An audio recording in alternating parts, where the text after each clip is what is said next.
नमस्कार, मैं सतवत अब्बास। सीमांचल की आवाज देख रहे हैं आप। कभी कभी एक तस्वीर पूरी व्यवस्था की पोल खोल देती है। तस्वीरों में कोई टूटी सड़क नहीं है, कोई ध्वस्त पुल नहीं है, कोई अधूरा अस्पताल भी नहीं है। यह तस्वीर एक सामुदायिक भवन की है।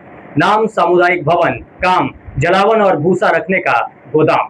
अब सवाल ये है नहीं है कि भूसा वहां कैसे पहुंचा, सवाल ये है कि सरकार वहां से कब चली गई। सरकार करोड़ों रुपए खर्च करती है, सांसद निधि से भवन बनते हैं, उद्घाटन होता है, भाषण होता है, विकास के दावे होते हैं, लेकिन कुछ साल बाद उसी भवन में जनता नहीं मिलती।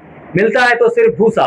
किशनगंज के ठाकुरगंज प्रखंड की तातापौआ पंचायत का यह मामला किसी एक गांव की कहानी नहीं, या उस सोच की कहानी है जहां निर्माण को ही विकास मान लिया गया और रख रखाव को किस्मत पर छोड़ दिया गया। एक सामुदायिक भवन आखिर क्यों बनाया जाता है? ताकि वहां पंचायत की बैठक हो, महिलाओं के स्वयं सहायता समूह की मीटिंग हो, बच्चों के लिए शैक्षणिक गतिविधियां हो, स्वास्थ्य शिविर लगे, सरकारी योजनाओं की जानकारी लोगों तक पहुंचे। यानी भवन सिर्फ ईंट और सीमेंट नहीं होता, वह गांव के सामाजिक जीवन का केंद्र होता है। लेकिन यहाँ केंद्र बदल गया। अब सामाजिक गतिविधियों की जगह भूसे और भंडारण हो रहे हैं। हमारे यहाँ सरकारी योजनाओं का एक अजीब जीवन चक्र होता है। पहले घोषणा, फिर शिलान्यास, फिर उद्घाटन, फिर फोटो, फिर अखबार की कटिंग और उसके बाद सन्नाटा। जिम्मेदारी भी शायद उद्घाटन के मंच पर ही खत्म हो जाती है, क्योंकि उसके बाद ना कोई पूछने वाला, ना कोई देखने वाला, और फिर सरकारी भवन धीरे धीरे जनता का नहीं, जिसका मन किया उसका हो जाता है। मुखिया प्रतिनिधि का कहना है कि भवन पंचायत सरकार भवन के पीछे बना है, इसलिए उसका उपयोग कम हो पाता है। उन्होंने यह भी कहा है कि लोगों को कई बार समझाया गया, लेकिन कुछ लोग अभी भी वहां जलावन और फसल रखते हैं।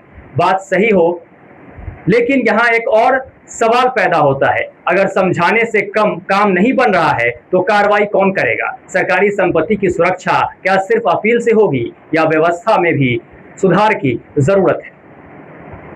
यही सबसे बड़ा सवाल है। सांसद निधि से भवन बना, ठीक बात है, लेकिन उसके बाद उसकी चाबी किसके पास गई? उसकी जिम्मेदारी किसकी बनी? उसका उपयोग सुनिश्चित करने का काम किसका था? और अगर वह उपयोग में नहीं आ रहा था तो पिछले कई वर्षों में किसी अधिकारी ने यह सवाल क्यों नहीं पूछा? सरकारी योजनाएं सिर्फ बजट से नहीं चलती हैं, वे जवाबदेही से चलती हैं, और जहां जवाबदेही खत्म होती है वहीं से सरकारी संपत्ति की बर्बादी शुरू हो जाती है। गांव में शायद आज भी ऐसी गतिविधियां हैं जिनके लिए जगह नहीं मिलती। महिलाओं की बैठक, युवाओं का प्रशिक्षण, स्वास्थ्य शिविर, बच्चों की कोचिंग, जागरूकता अभियान, लेकिन जगह मौजूद होते हुए भी उसका इस्तेमाल नहीं हो रहा है। यानी जरूरत भी है, संसाधन भी है, लेकिन दोनों के बीच व्यवस्था गायब है।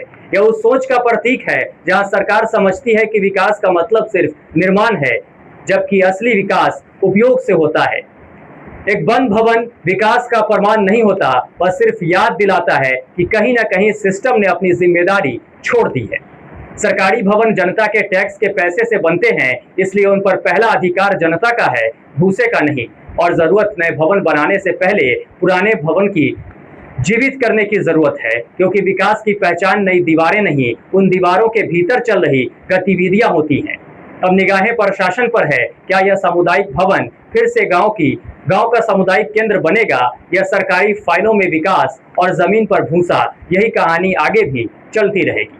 इस खबर में फिलहाल इतना ही। सीमांचल समेत देश दुनिया की बाकी अहम खबरों के लिए आप देखते रहिए हमारा चैनल सीमांचल की आवाज। हमें सीमांचल के सभी जिलों समेत सिलीगुड़ी में रिपोर्टर की जरूरत है। जो लोग पत्रकारिता का जुनून रखते हैं वो स्क्रीन पर दिए गए नंबर पर कॉन्टेक्ट कर सकते हैं और हमारी टीम का हिस्सा बन सकते हैं। नमस्कार। किशनगंज अब बदल रहा है, और अब आपके बिजनेस को भी चाहिए एक बड़ी पहचान। Bus stand, day market, flyover, Paschim Pali, hospital road, Lahra Chowk जैसी प्राइम लोकेशंस पर कराइए अपने ब्रांड की दमदार ब्रांडिंग, जहां हर दिन हजारों लोगों की नजर जाएगी सीधे आपके बिजनेस पर। A1 इंडस्ट्रीज, आज ही संपर्क करें। किशनगंज के पेरेंट्स, अब बच्चों के ब्राइट फ्यूचर के लिए क्वालिटी एजुकेशन और सही गाइडेंस यही मिलेगा। Introducing Shri Janya classes 6 to 12, foundation courses and NEET preparation, experienced faculty, strong concepts, personal attention.